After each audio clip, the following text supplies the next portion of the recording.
ମହାସମାରୋହରେ ବୈଷ୍ଣବୀ ଦେବୀଙ୍କ ଭଜନ ସଙ୍ଗୀତ ଲୋକାର୍ପଣ ହେଲା। ନୟାଗଡ଼ ଜିଲ୍ଲା ଓଡ଼ଗାଁ ବ୍ଲକ ମଗରବନ୍ଧ ପଞ୍ଚାୟତ ନିକଟସ୍ଥ ଜମ୍ମୁକୋଣ ପାହାଡ଼ ଉପରେ ନବନିର୍ମିତ ମା ବୈଷ୍ଣବୀ ଦେବୀଙ୍କ ସୁରମ୍ୟ ମନ୍ଦିର ନିର୍ମାଣ କରାଯାଇଛି, ଯାହା ଓଡ଼ିଶାରେ ପ୍ରଥମ ବୈଷ୍ଣବୀ ଦେବୀ ମନ୍ଦିର ଅଟେ। ବୈଷ୍ଣବୀ ଦେବୀଙ୍କ ମନ୍ଦିର ଦର୍ଶନ ନିମନ୍ତେ ହଜାର ହଜାର ଶ୍ରଦ୍ଧାଳୁ ପ୍ରତିଦିନ ମାଙ୍କ ଦର୍ଶନ ନିମନ୍ତେ ଆସୁଛନ୍ତି।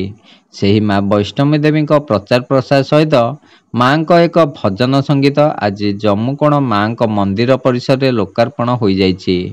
ଦରପଦା ଗ୍ରାମର ଓମାନରେ କାର୍ଯ୍ୟରତ ଥିବା ଯୁବ ଇଞ୍ଜିନିୟର ସୁଶାନ୍ତ କୁମାର ପାତ୍ର ନିଜର ସାହିତ୍ୟ ସଂସ୍କୃତି ଅନୁଷ୍ଠାନ ସ୍ୱାତିଲଗ୍ନା କ୍ରିଏସନ ଆନୁକୂଲ୍ୟରେ ଭଜନଟିକୁ ଲେଖିବା ଓ ନିର୍ଦ୍ଦେଶନା ଦେବା ସହିତ ସୁନାମଧନ୍ୟ କଣ୍ଠଶିଳ୍ପୀ ଅଞ୍ଜନ କୁମାର ଗାଇବା ସହିତ ସଙ୍ଗୀତକୁ ସୁନ୍ଦର ଭାବରେ ସଜାଇଛନ୍ତି।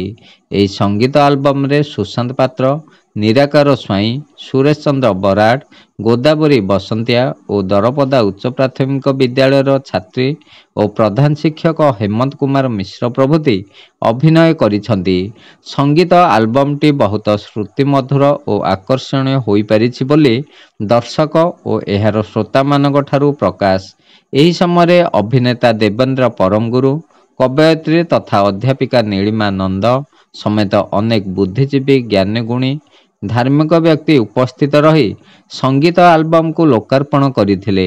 ନୟାଗଡ଼ ଜିଲ୍ଲା ଓଡ଼ିଶା ମାଟିର ଯୁବକ ସୁଦୂର ଓମାନରେ ରହି ସ୍ୱାତିଲଗ୍ନା ଅନୁଷ୍ଠାନ କରି ସାରା ପୃଥିବୀରେ ଥିବା ଓଡ଼ିଆ ପ୍ରବାସୀମାନଙ୍କୁ ସାହିତ୍ୟ, ସଂସ୍କୃତି, କଳା, ସଙ୍ଗୀତ ଓ ନୃତ୍ୟ କ୍ଷେତ୍ରରେ ଅଂଶୀଦାର କରିପାରିଛନ୍ତି। ଦୀନବନ୍ଧୁ ମହାପାତ୍ରଙ୍କ ରିପୋର୍ଟ।